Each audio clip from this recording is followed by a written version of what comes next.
바울의 말을 빌리면 부활신앙은 교회가 서고 무너지고 하는 운명을 좌우하는 교리라고 했습니다. 그렇게 중요한 부활의 신앙을 심어주는 내용이 양으로 따져서 대단히 적은데 참 놀라움을 금치 못합니다. 예수님의 십자가는 역사적으로 일어났던 사건이라고 믿는 사람들이 대단히 많습니다. 아무도 부인하는 사람이 거의 없어요. 그런데 부활에 대해서는 안 믿는 사람이 많아요. 만약에 어떤 사람이 예수 그리스도가 부활하셨다는 사실에 대해서 조금 더 의심을 하지 아니하고 그대로 받아들일 수가 있다면 그분의 신앙은 이미 지혜 궤도에 오른 것입니다. 한마디로 예수님의 부활을 믿지 아니하면 그는 기독교의 신앙을 가진 사람이 아닙니다. 부활을 부인하면 기독교는 존재할 수 없기 때문입니다. 이 교회 안에 부활을 부인하는 사람을 크게 두 가지로 나눌 수가 있습니다. 한 부류의 사람들은 이 부활은 일종의 신화로 인정을 하고 전혀 받아들이지를 않는 부류입니다. 교회를 다니면서도 안 받아들이는 분입니다. 또 다른 한 부류는 부활을 받아들이기는 받아들이지만은 그것을 실존적인 의미로 받아들입니다. 실존적인 의미가 무슨 의미냐 하면은 부활의 사건이 실제로 없어도 괜찮고 그거 사실 존재할 수도 없는 가상적인 이야기인데, 그러나 예수가 죽었다가 다시 살아나셨다는 그 사실을 내가 믿음으로 긍정을 하고 보면 그 긍정하는 그 믿음이 나에게 어떤 새로운 용기를 주고 또 새로운 생에 대한 힘을 준다. 그러므로 그 사건이 있었든 없었든 그거는 상관없이 내가 그 사실을 일단 내 신앙으로 받아들이기만 한다면 그것은 나에게 도움이 되니까 믿는다 하는 투입니다. 그러니 이 두 가지 사람은 상당히 다른 것 같이 보이지만은 공통점을 가지고 계십니다. 둘 다 안 믿는다는 것입니다. 둘 다 예수 그리스도가 실제로 부활했다는 사건을 믿지를 않는다는 데 공통점이 있습니다. 그것이 실존적이든 실존적이 아니든 그것은 다 그저 겉으로 약간 보기에 다를 뿐입니다. 예수님의 부활 사건은 도무지 부인할 수 없는 너무나 적나라한 사건이라는 것을 여러분이 분명히 알 수 있습니다. 5가지 증명을 제가 오늘 먼저 해드리겠습니다. 첫째로 부활은 이 예수가 살아났다는 사실은 이 놀라운 낭보입니다. 희소식이에요. 정말 이것만큼 희소식이 없어요. 왜 희소식이냐? 죽은 자가 살았다는 그 자체가 굉장히 기쁜 소식이요. 이건 말로 다 할 수 없어요. 우리 인간들이 사용하는 단어 가운데서 죽은 자가 살아났을 때 그 감정을 표현할 수 있는 단어가 있을까요? 죽은 자가 살아났을 때 그 표현할 수 있는 단어가 있느냐고요? 저는 없다고 봅니다. 그래서 성서도 솔직합니다. 마태복음 28장 8절에 보면 예수 그리스도가 죽었다가 다시 살아나시니까 그걸 보는 제자들이 뭐라고 그랬는지 알아요? 무서움과 큰 기쁨이라고 그랬어요. 그런 게 뭐 어디 있어요? 기쁨은 기뻤고 무서움 무서웠지. 어떻게 무서움과 큰 기쁨, 이거 표현할 말이 없는 겁니다. 누가복음에서도 저희가 너무 기쁨으로 오히려 믿지 못하고 기히 여겼다고 그랬어요. 너무 기뻐서 그게 그만 나중에는 의심하는 쪽으로 기울어졌단 말입니다. 그러니 이 죽었다가 다시 살아난 자를 맞이하는 이 기쁨은요, 표현이 없어요. 그런 부활이 주는 기쁨을 제가 항상 소유하지 못하는 게 하나님 앞에는 어떤 때는 좀 안타까워서 불평을 합니다만, 신앙생활이라는 것은 언제나 장미밭을 거니는 생활이 아니죠. 괴로운 때도 있고 기쁨이 사라지는 때도 있고, 같은 말씀을 똑같이 보아도 어제는 기뻤는데 오늘은 안 기쁠 수도 있죠. 그러나 감정이야 어떠했든 간에 예수님이 살아계신다는 것만 생각하면 기뻐요. 울다가도 기뻐요. 눈물을 흘릴지라도 마음은 기뻐요. 어려운 일을 앞에 놓고도 마음은 기뻐요. 왜? 그거는 기쁜 소식입니다. 어떻게 생명의 주가 무덤 속에 그대로 있을 수 있다는 겁니까? 어떻게 천지의 창조자가 무덤 속에 그대로 갇혀 있을 수 있다는 겁니까? 어떻게 하나님이 죽음의 쇠사슬에 매여가지고 풀려나올 수 없다는 말입니까? 전혀 그럴 수가 없죠. 그분은 살아나셨어. 이 기쁜 소식을 온 세상 사람들이 다 알았다면 왜 그들이 죽음과 어두움의 그늘에 앉아서 그렇게 단식할 수 있을까? 기쁜 소식.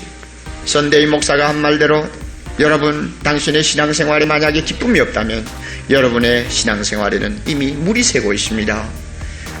왜냐하면 부활의 주님을 믿는 사람들이 그렇게 슬프만 해가지고 어떻게 하겠어? 기쁜 종교예요. 그 다음에 두 번째, 부활의 희소식이 되는 이유가 있습니다. 예수님의 승리가 되기 때문입니다. 부활은 예수의 승리입니다.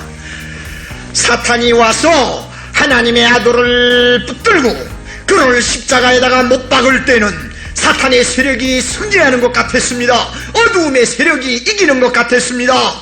그러나 3일 만에 예수 그리스도가 다시 살아나심으로 전세는 역전되었습니다.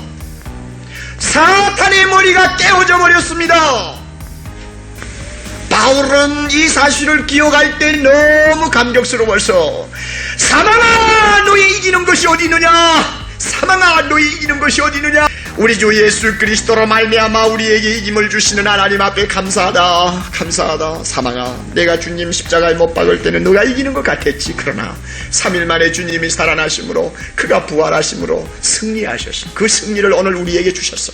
그러므로 예수 그리스도 안에 들어오는 사람은 누구나 다 날마다 이기는 사람이죠. 패배하는 사람이 아닙니다. 그러니 승리의 소식을 듣는 자의 가슴은 얼마나 기쁩니까? 여러분, 예수님이 이렇게 부활하심으로 인해서요, 우리의 목에 걸쳐져 있던 쇠사슬이 풀어져 내렸습니다. 율법에서 우리는 해방된 사람입니다. 아무리 율법이 무서운 법률이라고 할지라도 우리의 양심을 다시는 얽매지 못합니다. 사탄의 권세가 아무리 무섭다 할지라도 우리를 다시 그의 멍에 아래 끌어가지를 못합니다.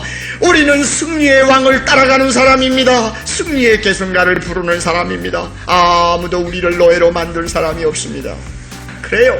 이 승리자 되신 예수 그리스도는 오늘도 우리를 보고 하시는 말씀이, 지금은 너희가 근심하나 내가 다시 너희를 보리니 뭡니까? 부활해서 너희들을 다시 만나리니 너희 마음이 기쁠 것이요.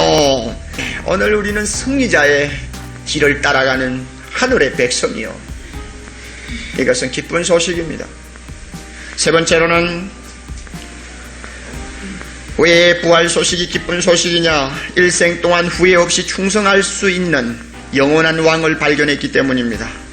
한 번밖에 없는 인생을 살면서 이것만큼 중요한 발견이 없습니다.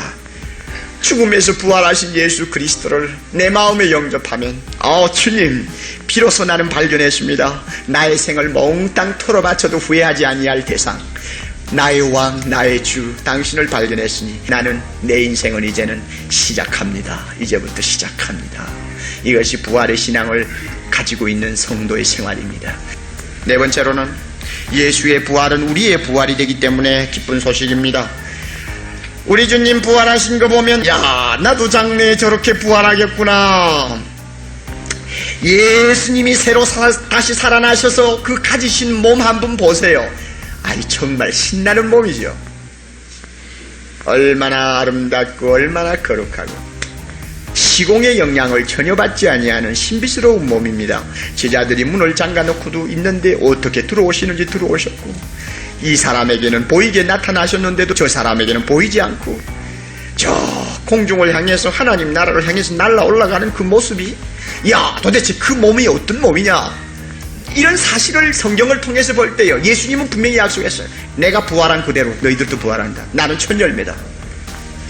마지막으로 왜 이 소식은 기쁜 소식이냐?